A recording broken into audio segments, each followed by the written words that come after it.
bismillah kon fàttewu leen la ma leen waxoon gàmm 2022 pàcc ñett Sëriñ Tuubaa nee na su ma àndoon ak yonante bi sallallahu alayhi wa sallam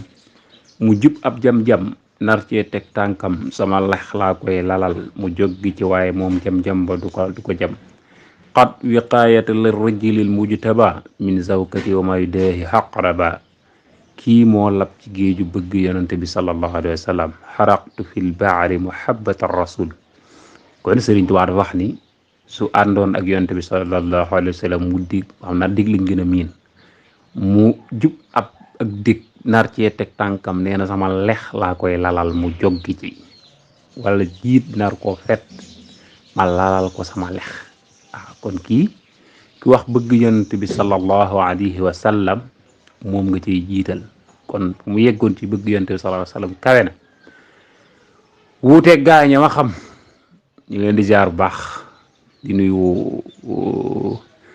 ahlu tasawuf ñëpp rek di leen wàcc seen wàccuwaay